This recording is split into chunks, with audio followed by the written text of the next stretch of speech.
Hello there, ladies and gentlemen. Thank you for joining us for another edition of the program Evidence. You are welcome to join us. We are receiving today Dr. Simon Muzu. For 52 minutes or so, we will be getting from him details about the Anglophone General Conference due to take place in the town of Boya in the southwest region of the country from the 29th to the 30th of the month of August 2018. Among other issues, we shall be talking more about the Anglophone crisis that started, the violent phase of the crisis that started in 2016, and we shall equally be touching issues concerning politics in Cameroon. Remember, this year we are preparing for the presidential elections that will be holding on the 7th of October 2018. I am DOMINIC NWAKIMO. Stay with us.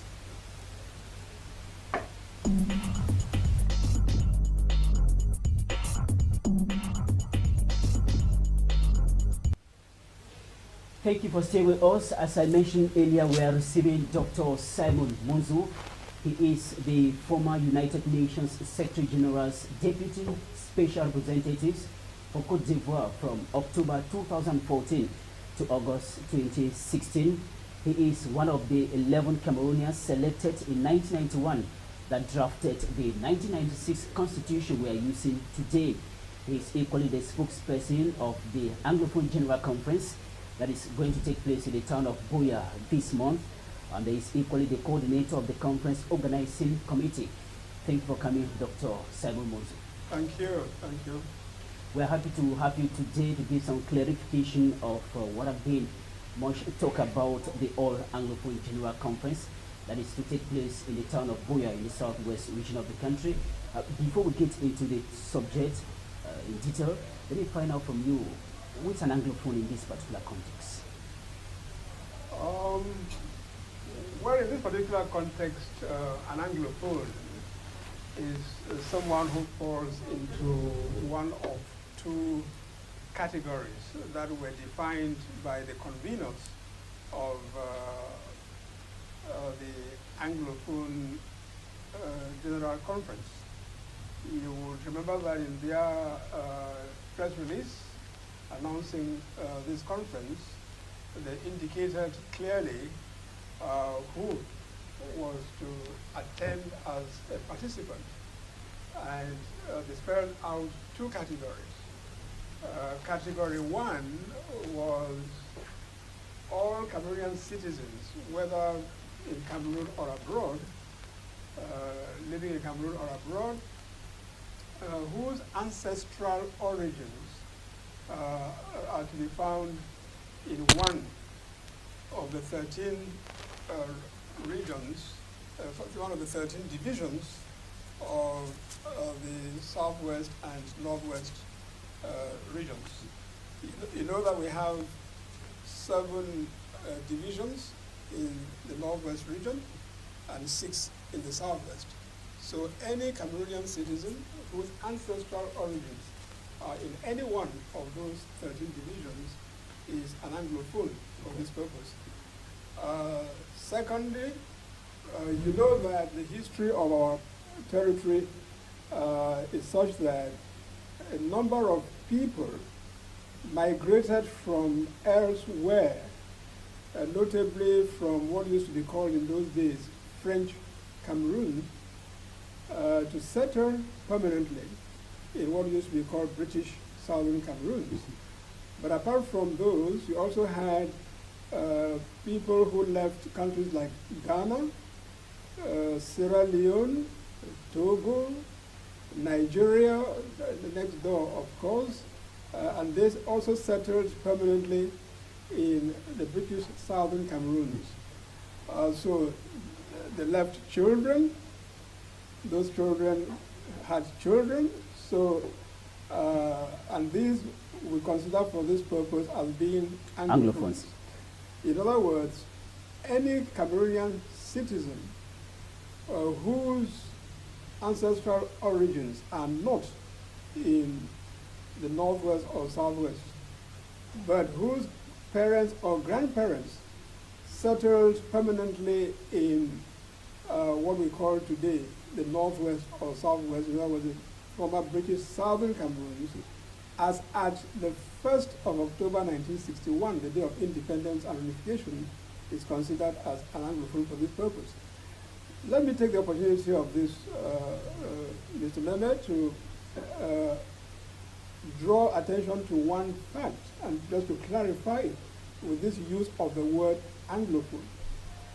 We've heard people, especially since this conference was announced, say, well, anyone who has adequate skills to speak English in the use of the English language is an Anglophone and should come to the meeting, to the conference. We welcome the fact that there are many people, many Cameroonians and non-Cameroonians, who use English very well, but who do not fall in those two categories that I was talking about. This conference is not for them, because for this purpose, Anglophone does not refer to the English language. Anglophone refers to a territory, the former British Southern Cameroons, where the official language was and continues to be English, and which for that purpose is referred to as Anglophone Cameroon. But you know, it is called Anglophone Cameroon only for lack of a better name, because historically this territory was British Southern Cameroons. Then in October 1961, that territory obtained independence, and on the same day reunited with the former French Cameroons, which at the day of unification was called Republic of Cameroon, to form a new country called the Federal Republic of Cameroon. And in the Federal Republic of Cameroon, the former British Cameroons became the Federated State of West Cameroon. And the former French Cameroons, also just recently former Republic of Cameroon, became the Federated State of East Cameroon. So this territory which we are talking about, which concerns us, was called West Cameroon. But in 1972, when the Federation was abolished and Cameroon became the United Republic of Cameroon, that territory, West Cameroon, was divided into two provinces, the Northwest Province and the Southwest Province. Okay, Dr. Mozu, let's get to the crux of our discussion this day. We are talking about the Anglophone General Conference that is due to take place in the town of Buea from the 29th to the 30th of August. What necessitated the holding of this conference? Can you give us some of the major reasons why this conference is very important to hold in the town of Buea? Well, for a start, this is a territory that, as we all know, has been in crisis for close to 2 years now. There are people living in that territory. There are natives, people who are native to that territory.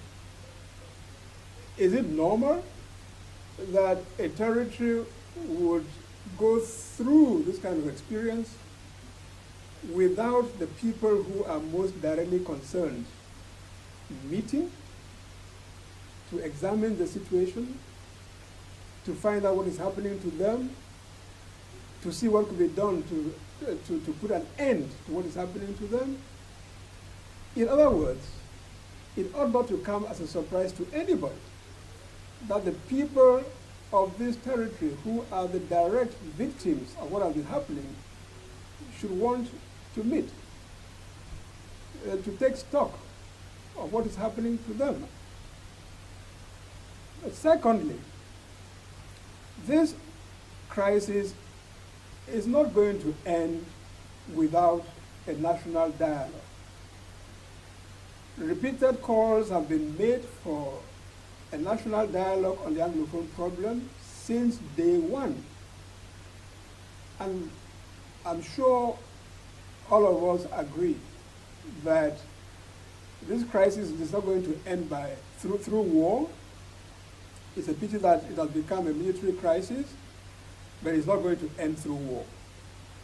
It can only end through dialogue. And before the people of these two territories find themselves confronting or facing the government in a national dialogue, it's important that they meet to do two things. One, examine the situation with a view to bringing out what are the main points that should be discussed in a national dialogue on the Anglophone problem. When you talk about national dialogue, you mean national dialogue discussing with the regime in place? Of course, yeah? no, absolutely. Okay. And secondly, as I said earlier, since the division of that territory into the northwest and southwest provinces and today north and southwest regions, yeah. There is no authority, no entity, no organization that straddles both the northwest and southwest regions. Dr. Muzo, some people will think that yeah. the people arrested by the regime of President Pobia were thinking about Ayuk Tabe Julius. Let me land there. Ayuk Tabe Julius and others. We are thinking about Dr. Bob Felix Nkongong Bala, that was equally arrested alongside Barrister Bob Felix Bala, as well as Dr. Fontaine Neba. Those are some of the people that were in the process of negotiation in the form of under the umbrella of the Anglophone Civil Society Consortium. These people were arrested. Today we still have Ayuk Tabe Julius Seko in jail alongside others. Some Anglophones will think that these are the legitimate leaders of the Anglophones that have to sit on the table of negotiation with the regime of President Pobia. Yes, if you see it in those terms, and no one is doubting that the genesis of this crisis is immediate. By the way, remember that we have to distinguish between the Anglophone problem and the Anglophone crisis. The Anglophone problem consists of the fact that since reunification, the manner in which our country has been governed has been such that progressively over the past 50 years or more, the heritage that we brought into this union has been systematically whittled down to the point where some people are talking about assimilation. People are talking about domination. People are talking about marginalization. I think all Anglophones are agreed that this is something that has to be corrected. So the diagnosis is the same for everybody. But when it comes to what is to be done to correct this situation. So the difference is the approach. Of course, the difference is in what people see as the way to solve the problem. Now, we have amongst Anglophones those who believe that the way to solve this problem of Anglophone domination, marginalization, assimilation, where there is a threat that what we stand for may be completely missing, completely lost, that it is enough for us to have a decentralized unitary state, right? These are Anglophones. There are others who feel that we can arrive at that result through a return to the federal system of government. These are Anglophones. And there are others still who believe that the best way to resolve this problem is for the two Cameroons, the former Republic of Cameroon and the former British Southern Cameroons, to go their separate ways. Right, so forming two countries. Exactly, forming two countries, and these are Anglophones. So we do have in the Anglophone society today all these three currents, and therefore it wouldn't be right for us to say that the champions of one of those currents dictate their stance, as it were, on the rest, and say we are the ones going to discuss with the government or the president. But that does not mean that those that were championing for restoration will be kept away from the negotiation table. Of course not. That is why the conveners of this conference say it is an Anglophone General Conference. I mean, some people have even called it the All Anglophone Conference, obviously going back to the name of the 1993 echoing the and first 1994. two attempts. Exactly. So, but if you once again, if you read the press release of the conveners, they make it very clear. It is all it's Anglophone General Conference. Exactly, who are invited. Invited. And they are invited individually, given with the knowledge that when we all meet there, obviously people are going to come to the rostrum and speak as per their conviction and how they want the Anglophone problem to be solved. But people are coming individually. It's a meeting for all Anglophones. Okay. So it's very important to understand that. And therefore, this is not a situation where one set of leaders can claim to exclude any other person or set of leaders. The idea is for all Anglophones to come together. Now, Dr. Monzo, before the convening of the Anglophone General Conference, the main initiator is Christian Cardinal Tumi, a well-known and respectable man of God in Cameroon. Before then, many people have been talking about Christian Cardinal Tumi to be the person to champion peace in Cameroon, to resolve the crisis we have in Cameroon. But since the announcement of Anglophone General Conference in Buea, many people have been criticizing such a move. What is your take on that? Well, first of all, I would not want to pretend to speak for Cardinal Tumi, but the Cardinal is someone whom I have known for some time. As a matter of fact, I can claim the distinction of being one person who was interviewed by a cardinal instead of, the cardinals are usually used to being interviewed. Yep. But I claim the distinction of having been interviewed by Cardinal Tumi when I was working for the United Nations in Rwanda in the days following the genocide there. And he came on mission, on a church mission to Rwanda. The Rwandans who we interacted with told him about me and the work we were doing there, and he was interested to meet me, and he sent for me. And when I told him what we were doing, he was so intrigued that he interviewed me on our work and got that published in Le Fort Camerounais when he came back. Okay. And that was some 20 years ago. And I have known the Cardinal since then, and we've had a number of interactions. The Cardinal that I know is not someone who would claim ever that he is the person to bring a solution to the Anglophone problem or the Anglophone crisis. He has never claimed that. He has never claimed to be that person. And I think it's unfair for anybody to expect him to be that person. Cardinal Tumi is a prelate. He is a churchman. He's a man of God. He is not a politician. However, as everyone knows, Cardinal Tumi, as a pastor of the church, has always been close to the people, the population, not just Catholics, but the population in Cameroon as a whole, and has expressed every now and again his opinion about what is happening in society to the people of God in this country. And some prelates see the same thing and stay quiet. He sees the same thing and speaks up.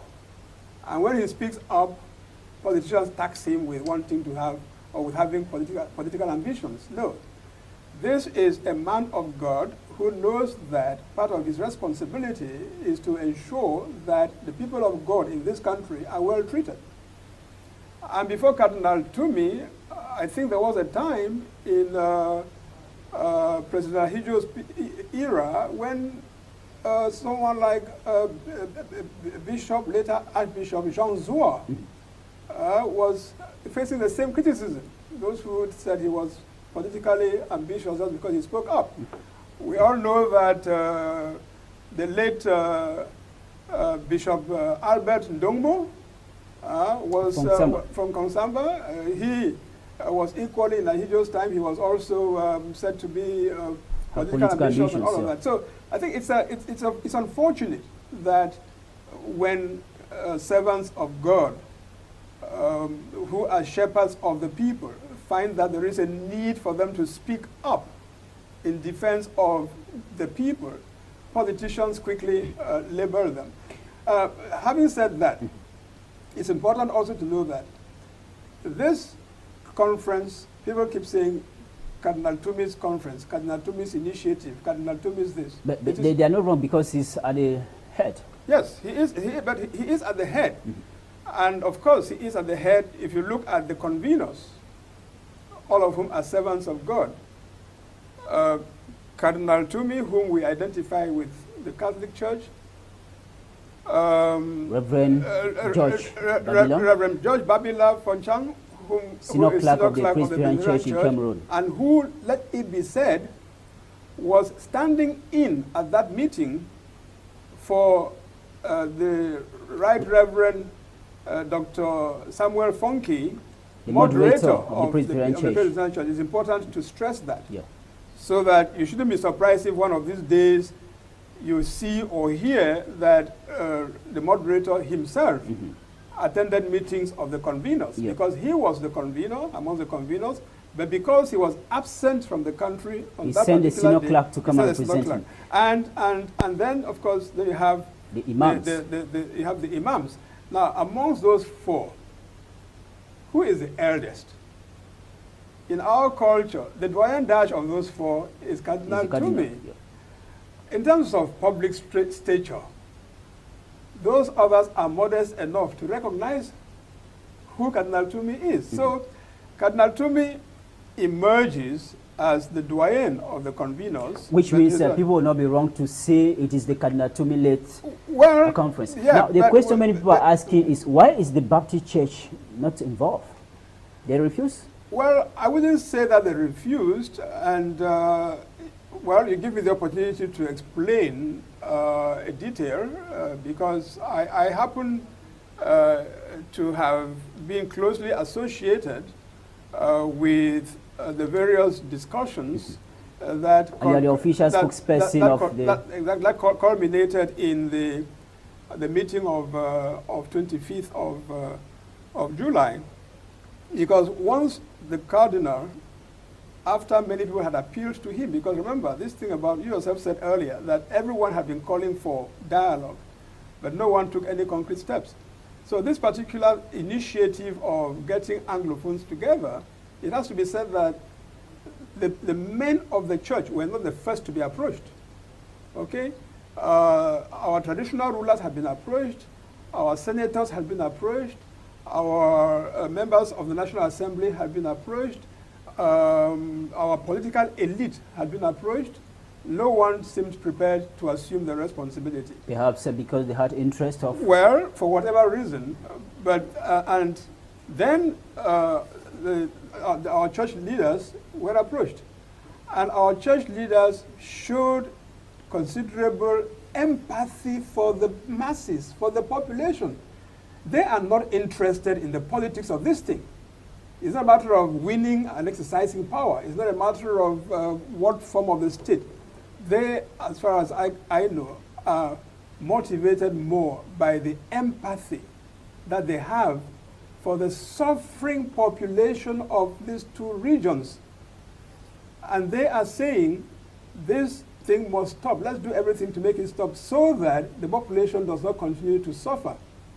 And it's in that spirit that the cardinal, having decided that church leaders should get involved, opened lines of communication to the leaders of the other denominations, including the Baptists. Okay. So I can testify that the executive president of the Cameroon Baptist Convention was contacted, okay, that other members of the Cameroon Baptist Convention leadership, including the immediate past executive president of the CBC, the Reverend Donald Dishafa, were contacted, and that the field pastor of the Cameroon Baptist Convention in Yaoundé was contacted. In other words, a number of Baptist church leaders were contacted in connection with this initiative of... So are they still to join, or is a non-event for them? Well, no, I mean, we can only hope that they are still to join, because this is an initiative of the churches, and the CBC is an important Christian denomination in the northern and southwest regions. It would obviously be, it will send a message of solidarity, a message of togetherness of the churches in this regard. Okay, beside that, we equally have, beside traditional churches, yeah, we equally have Pentecostal churches. Exactly, exactly. The cardinal, once he accepted to convene a meeting to discuss this, had a problem with respect to the Pentecostal churches at the level of representation. Okay. Okay. He could easily identify the moderator of the Presbyterian Church. He could easily identify the imams of the imams. He could easily identify the executive president of the Cameroon Baptist Convention. But when it came to the Pentecostal churches, he very much wanted to get them involved right from the beginning, but found that identifying leadership was not easy. So what he decided to do, though, was, while not able to invite them to the meeting where the decision to convene the conference was taken, he had them in mind with respect to participating in the conference organizing committee. Okay. Yes. Now let me find out from you the Anglophone General Conference that is due to take place in Buea, 29 and 30th of August this year. The big question many people are asking is, the conveners of the conference have called for a ceasefire that we have not witnessed, and they have equally invited Anglophones in and out of the country. Remember, there are some Anglophones out of the country that the regime of President probably have issued a warrant of arrest for them. What guarantee is the conveners of this conference giving these Anglophones that when they come to the country for this conference, they will not be arrested? I'm not so sure that the conveners of this conference can speak of guarantees, because these are men of God. These are people of the church. They don't hold any temporal power. They're not the instruments of any part of the state. It's not in their hands. So they cannot guarantee anything. However,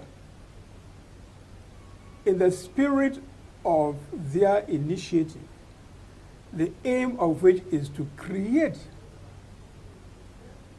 an enabling environment for us to stop this crisis and stop the suffering, they recognize that there are a number of key players without whose collaboration and goodwill their initiative will not work, namely the government.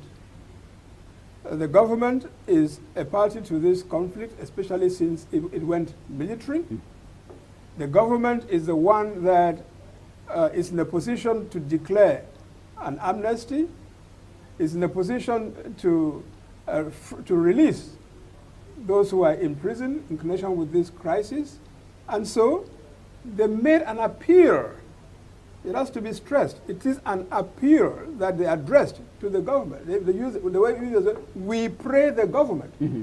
So it's not an injunction. It's not an order. But recognizing that the government needs to play that role, take those measures in order to create, facilitate the participation of all Anglophones in this conference. Now, they made that appeal. Yes. Now, on the other hand, the reality on the ground in the northwest and southwest regions, especially since the conflict was militarized, is that those whom some have come to call the Amber Boys have their role to play in creating an environment in the north and southwest which is sufficiently secure for people to feel at ease to attend the conference. And so it is quite natural that the conveners should appeal to that side as well and say, please, during this period, try and make sure that there is an environment that enables people to come to this conference. Now, whether that appeal is listened to or not, it is not for the conveners to say. Their desperate hope is that in the interest of everybody in this country, their appeal would be heard by both sides. Now, Dr. Munzo, we are in mid-August, and the conference is supposed to take place on the 29th and 30th of August. With the present security context we have in the northwest and the southwest regions of Cameroon today, if it was already, the 29th and 30th of August, with the present situation, with that conference hold in the town of Boya? Well, obviously, for the conference to hold, the security environment has to be right. And that doesn't apply only to the conference. Which means? For a football match to take place in the stadium of Boya today, there has to be a security environment for, if the security environment is not right, a football match will not take place in the stadium of Boya. So those watching us now should retain, that the holding of the conference depends on the security situation in the northwest and southwest region of Cameroon. Naturally. All activities, whether going to the farm, whether going to your market, whether going to school, all activities in the northwest and southwest regions today are subject to the security environment. Now, since the 25th of July, when the conveners of the conference made public the idea about holding the Anglophone General Conference in Boya, what have you noticed on the ground that has changed concretely as far as the appeal on the government, that is on the military, to drop their arms, and equally the restoration forces to drop their arms? Have you noticed any improvement in that? Well, I wouldn't say that we've noticed any related change, but on the other hand, there are discussions going on.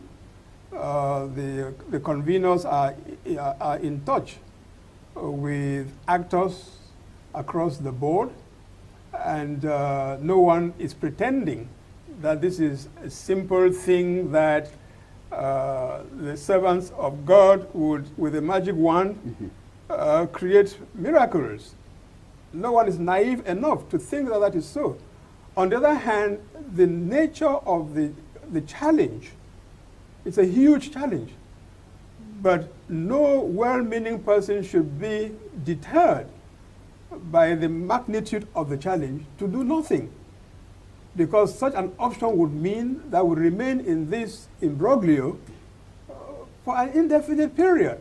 And I'm not so sure that there are many Cameroonians, regardless of their political persuasion, who would want that we go into the third year with the situation in the northwest and southwest remaining as it is. So the servants of God who convened this Anglophone General Conference intend to continue to make their effort in that direction, and hope that everybody else whose action can facilitate or obstruct this conference would realize that each person ought to make their contribution for peace to reign.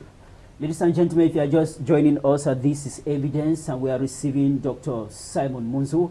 He is the former United Nations Secretary General's Deputy Special Representatives for Cote d'Ivoire from October 2014 to August 2016.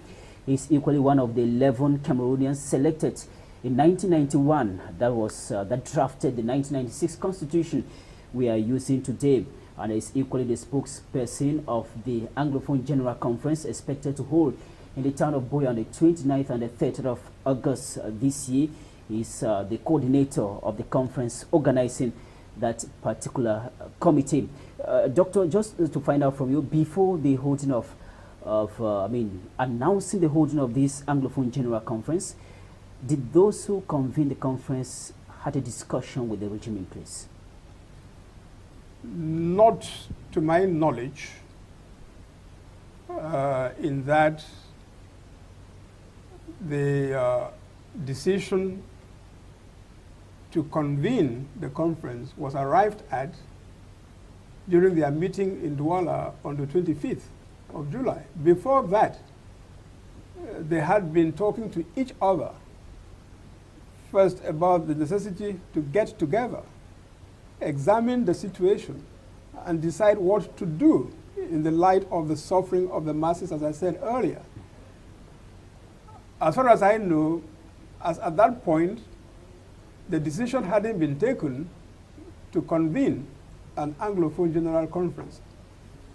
But it was generally understood that if there was going to be a dialogue, it needed to be preceded by such a conference, because people have been writing about this, people have been talking about this, and all of that. I mean, including your humble servant here in the framework of a network that we started called the Anglophone Cameroon Dialogue Forum. And these prelates were following what everybody was saying.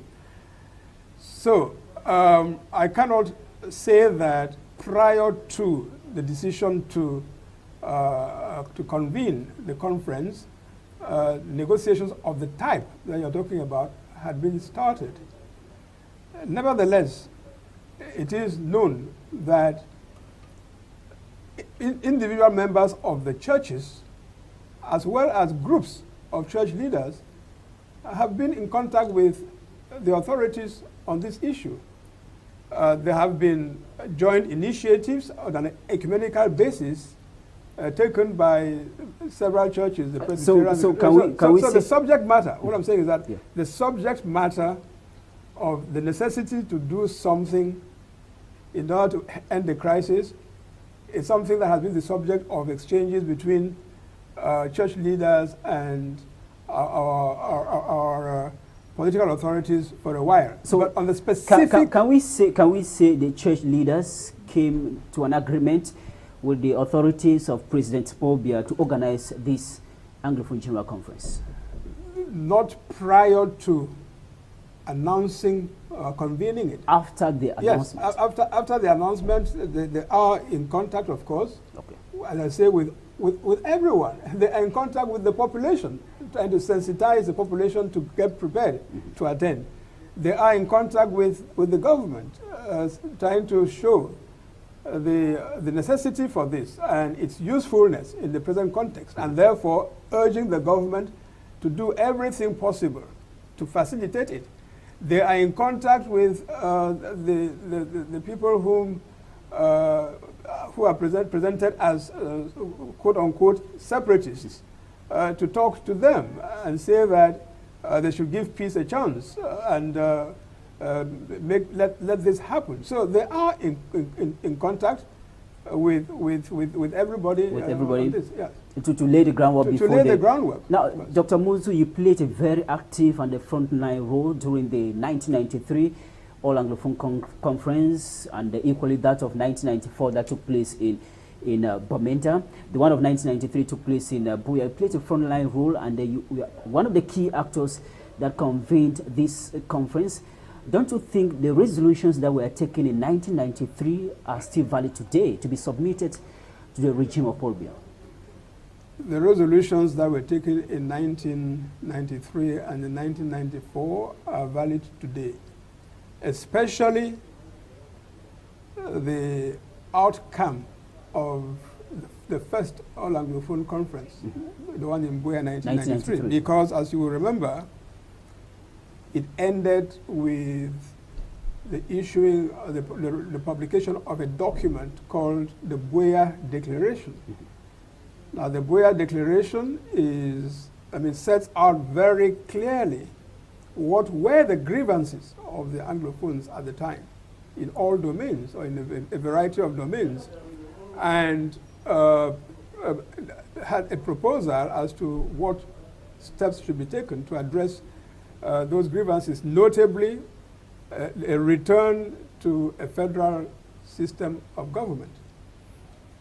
Now, in 1994, given that for an entire year the government in Yaoundé paid a deaf ear to the calls emanating from the first All-Anglophone Conference, we met again in Bamenda. And this time, we issued the Bamenda Proclamation, which, by the way, I read as spokesperson of the Southern Cameroon National Council. From what we read from books, it was very emotional. Well, the emotional bit, in fact, those who are recounting that now are mixing up the first and the second. The emotional Especially part, the one of Bamenda. No, the emotional thing was not in Bamenda, it was in Boya. Okay. Yes, it was in Boya, but we can come to that some other time if you want. Sure.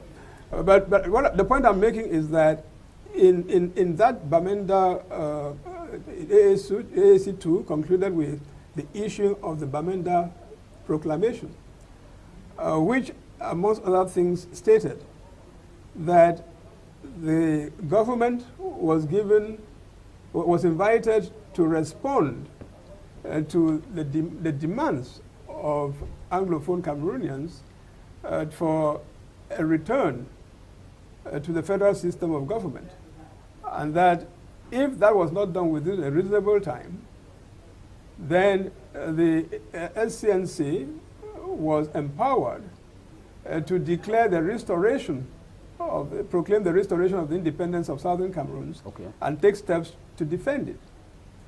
Now, I have to make very clear that this was a compromise between two major currents within the SCNC at the time, namely the Federalists, those whom felt that what we're complaining about, the marginalization, domination, all of that, can be taken care of by a return to the Federation. And those who already at that time were the separatists. Yes. They didn't call themselves, and no one called them Ambazonians, but they were already there, separatists, who said that already right there in Bamenda, the conference ought to proclaim the restoration of the independence of Southern Cameroon. And so, as I say, that particular wording was a compromise between those two tendencies. Give a reasonable time, and the question becomes, what was a reasonable time? How long was a reasonable time? Who was to take what steps? And so no time was given. No time was given. Not 6 months, 2 years. No, exactly. There was reasonable time. Yes, can be 100 years. Well, as it turned out, people can say that it turned out to have lasted about 25 years. 25 years. And many people are questioning today, will it not be better to resubmit the declaration that was taken in Boya 1993 to the regime rather than holding another Anglophone General Conference in Boya this one? That would not be so efficient for the simple reason that the situation itself has evolved considerably in the 25 years.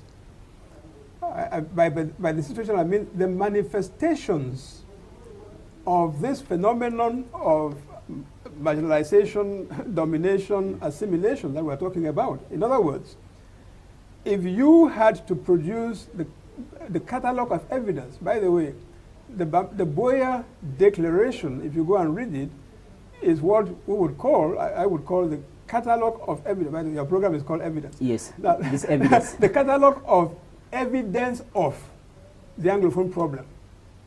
In other words, catalog of evidence of assimilation, domination, marginalization.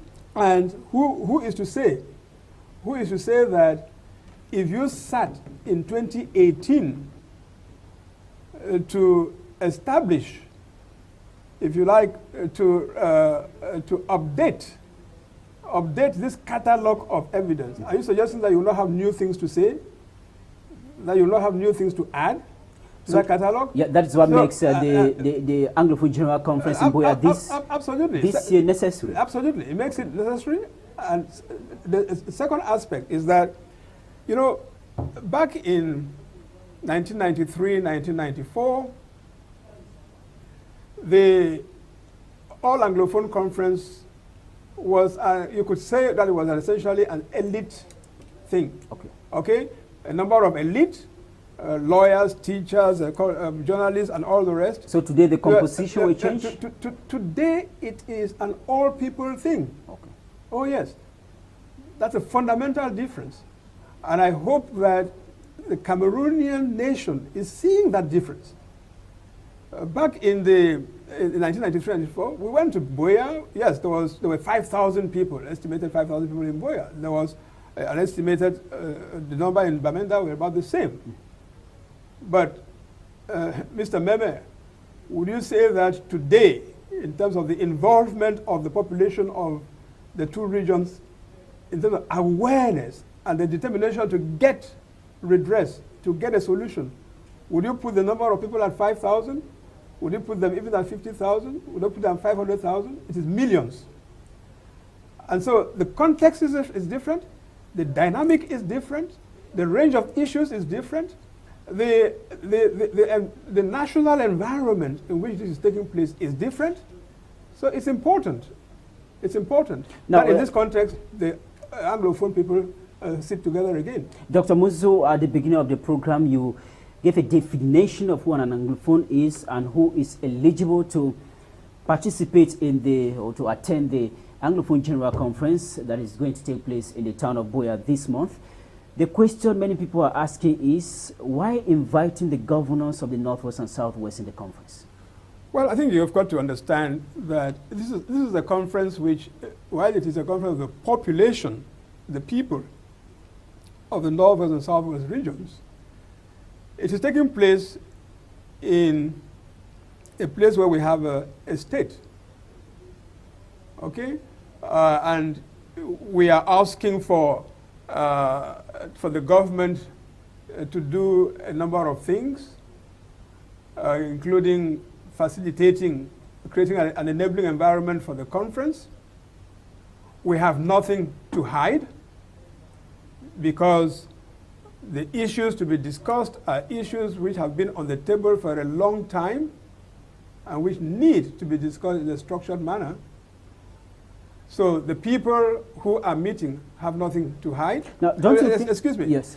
The outcome of our deliberations will eventually engage the government if our resolutions are ever to be acted upon. So it is not an exercise where one can say you do it in total, setting the government totally aside. And therefore, it needed to be recognized that the government, which at the beginning has a role at the beginning and has a role at the end of the process, should be involved. Inviting the two. Gradually running out of time. But just to find out, the mayor of Buea, Patrick Esunge, has continuously maintained that the Anglophone General Conference will not take place in the town of Buea. What are you doing about that? Well, I mean, first of all, we were astonished to hear that particular declaration from the Lord Mayor of Buea. He mentioned that Buea is not a playing ground for political adventurers. Describing the conveners on the equally the spokesperson that you are, like political adventurers. Yes, indeed. I mean, we heard him say so, but I don't think that those who convened the conference are going to allow themselves to be worked up by that.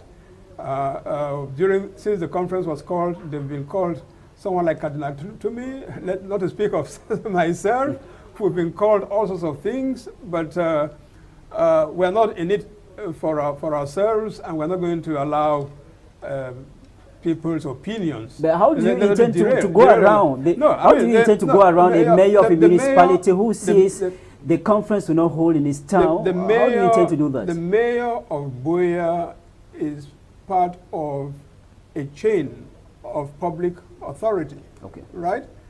As far as I know, the mayor of Buea is one link in that chain. The other links comprise the subdivisional officer of Buea, the SDO of FACO, the governor of the Southwest region, Dr. Munzo, before you name all these things, the mayor have earlier, Patrick Esunge, have made a statement that even if the president of the republic authorize the conference to take place in Buea, he will not accept? Well, I mean, I leave that issue to be examined between the President of the Republic and the Mayor of Buea. Meaning, will either he accept or not? Meaning that it is extremely astonishing to some of us. Meaning that his opinion as far as the conference is concerned is a non-event. Meaning that it is extremely astonishing to some of us to hear a mayor of a city say that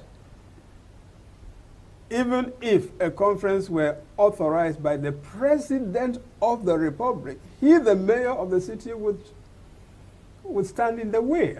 As I say, in the face of this kind of this phenomenon, I leave the conversation to be held between the President of the Republic and the Mayor of Buea. Yes. Now, since we are talking about reactions to the holding of the conference, the Deputy Secretary General of the CPDM party, who is equally the Minister of Labour and the Social Security, Gregor Wona, mentioned that he accepts the decision of Christian Cardinal Tumi and the others, including you, to hold a conference in Buea to negotiate and bring out proposals and equally representatives of the 13 regions that make up the Northwest and the Southwest in case of any dialogue with the government. But he denied or differs with the conveners of the meeting, saying that the military should drop their arms before the holding of the conference. Well, I mean, that would seem to go in the same light as the statement that was issued by the Minister of Communication, spokesman of the government, 48 hours or so after the convening of the conference was announced. On the one hand, we can only express our satisfaction that both the Minister of Communication and now you say the Deputy Secretary General of the CPDM Central Committee Secretariat see the initiative in favorable light, in a positive light. Now, as I told you earlier, with respect to what is presented by some as injunctions to the state, these are not injunctions, this is an appeal, and I've already explained at length what the conveners had in mind in that regard. And so, given that the intention of the conveners of this is to create an environment that is conducive for participants to and to peace and recovery in these two regions. Now, Dr. Muzo, we're running out of time. Before we go, the last question for you. Given that the conference, there have been a lot of controversy as far as holding the conference is concerned. If the Anglophone General Conference that have been slated for the 29th and 30th of August this month failed to hold, what would be the next step to resolve the Anglophone problem and the Anglophone crisis? I can't presume to answer that question. I am working... Which means if it doesn't hold, there will be a deadlock? I don't know. I mean, your answer to that is as good as mine. I can't presume to answer that question because I don't know the answer, and I can't pretend even to guess the answer. What is clear is that our country has been in crisis, especially in these two regions, that it is not good for the country, especially for the populations of those two regions, and that everybody ought to pool their resources together to end this, and that the church leaders have taken the initiative to open the way for the beginning of finding a solution to this. I associate myself entirely with that initiative, and I'm sure millions and millions of Cameroonians do, and I have accepted their invitation to support them in the practical arrangements of this. So we will continue to do that. If everybody else decides to stand in the way and this initiative fails, well, Cameroonians will have noted that it has failed, and we see where our nation goes thereafter. Thank you very much, Dr. Simon Monso, for accepting our invitation to talk to us in the program Evidence today. Thank you so much. Thank you. Thank you for having me. Thank you. Thank you, ladies and gentlemen, for watching us. We received Dr. Simon Monso. He is the former United Nations Secretary General's Deputy Special Representatives for Cote d'Ivoire, October 2014 to August 2016. He is equally one of the 11 Cameroonians that drafted the 1996 Constitution and he is equally the spokesperson of the Anglophone General Conference, expected to take place in the town of Boya from the 29th to the 30th of August this year. I am DOMINIC NWAKIMO. We are thanking you for watching.